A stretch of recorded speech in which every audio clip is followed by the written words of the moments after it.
Hej world, jag heter Zaktarimlord. Hey world, it is I, Zaktarimlord, and yet again another YouTube video.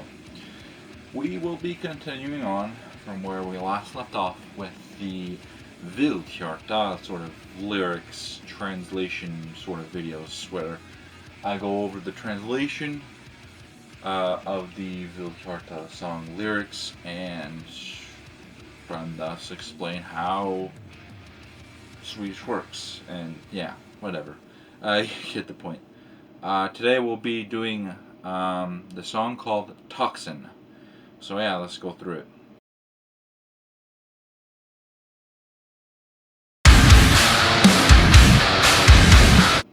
So the first line we have is Min beslutsamhet driver mig framåt. So my determination drives me forward. In English, makes sense. Next line. Översliten gatsten, which means over worn out paving stone, which makes sense when you include the last sentence. So my determination drives me forward over worn out paving stone or paving stones. So yeah, and it's word for word, so it makes sense. And then next line is dessa gränder, these alleys,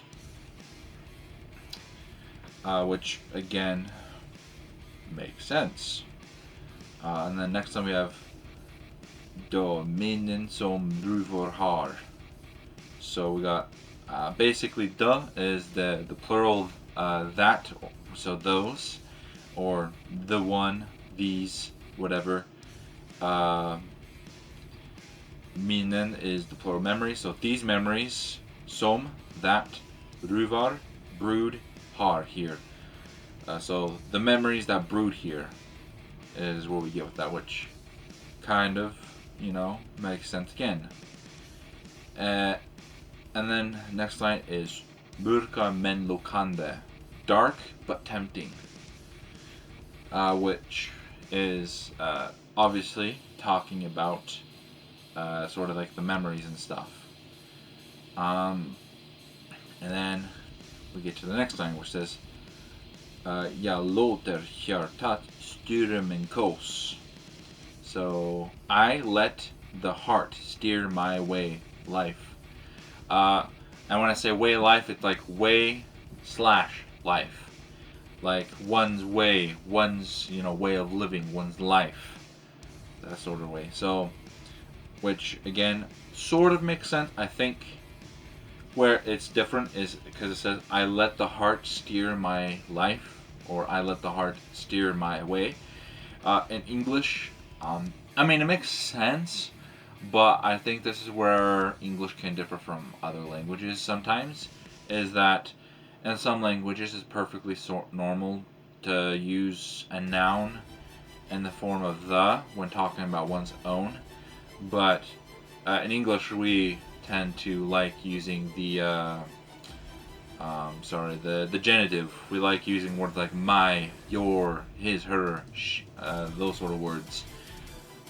So in English we would say I let my heart steer my life, right? Or maybe and maybe it's not even talking about our own heart, maybe it's talking about another's heart, which and still in other languages makes sense. But in English we would say I let your heart, or I let her heart, so on and so forth, steer my way, steer my life. So yeah, and of course and again with the Swedish it's word for word, and it makes sense in English. It's just that one difference. And then next time we got desarjade. Or so this is one thing I was talking about in my Swedish sort of 101 video. So it means it hurts. I didn't remember what the word was, but yeah, sarjade, or is how it's pronounced, at least in the song. I hope. Since they're Swedish, I'm assuming it's the correct Swedish pronunciation. But by technical Swedish grammar rules and spelling rules, it would be sargade. So it does have me kind of, as I said, it has me interested just how strictly the Swedish spelling rules are followed as far as pronunciation for the spelling. Because technically, by spelling rules, it would be sargade, is how you pronounce it, but for whatever, it's sariade. At least according to how Vildhjarta, the band member, sings it. And then the next line is, and by the way, grammatically, it hurts. Makes sense. The next line is de frusna. It froze. Which again makes sense. And then we get the next line, which is are det mod eller naivitet? So, is it courage or naivety? Which again in English makes sense. And word for word, you can figure it out, right? And then the next line, which connects to the last line, is som skapar denna nyfunna känsla av hopp. That created this newfound sense of hope. So, is it courage or naivety that created this newfound sense of hope? Which again, in English, makes sense. As I said, Swedish is pretty much word for word the same. It's just there's certain cases where they flop things. Then we get the next line though. That says, I dunkla fönster. In dark windows. Which makes sense. Tomma ögon is the next line. Empty eyes. Which again makes some sense. And then we get bland de grå massorna. Among those gray masses. So, in the windows, empty eyes. Among the gray masses. So, it's, obviously, grammatically makes sense, but it's painting this picture of, in the windows, there are some empty eyes. They don't have life in them. And they belong to these gray, mysterious masses that are almost like silhouettes, just going about randomly. And then, next line is förvrind. Sorry, the font was a little weird, so I was about to mispronounce that. Förvridna varelser. Twisted creatures.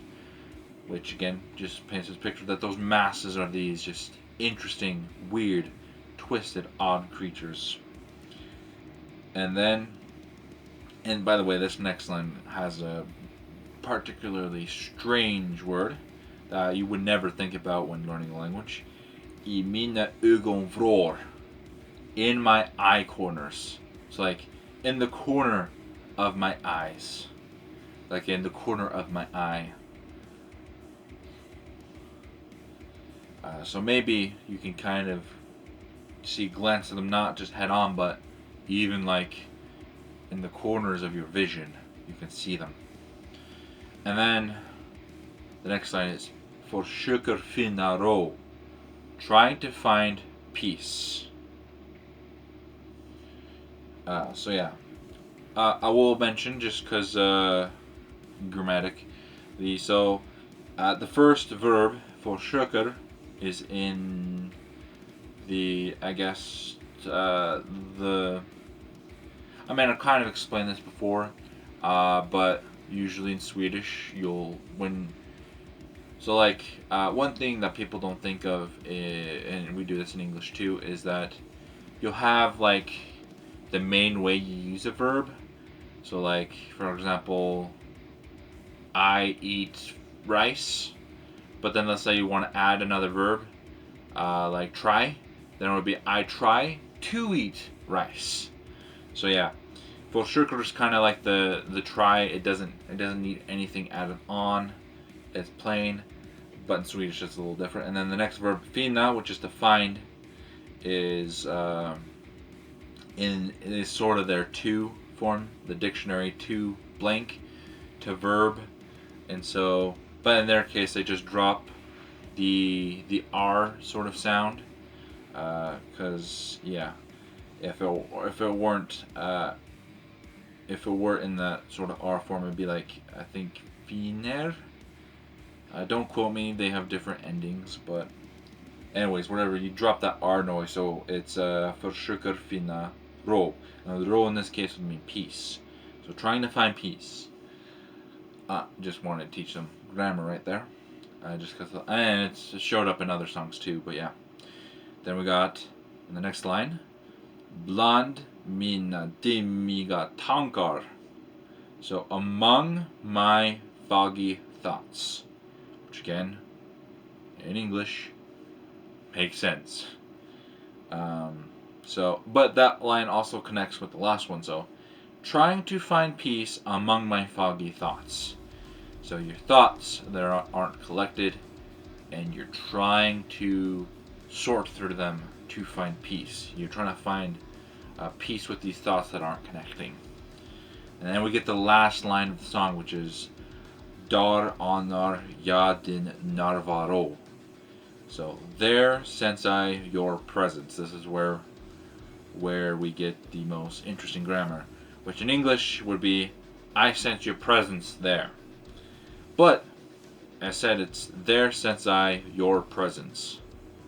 So we've taken the there, which in English we would put at the end, and we put at the beginning.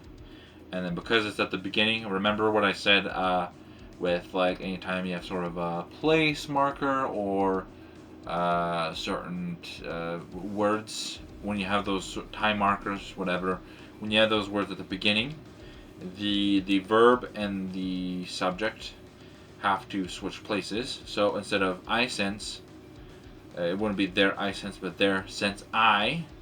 And then we get the object, which is your presence.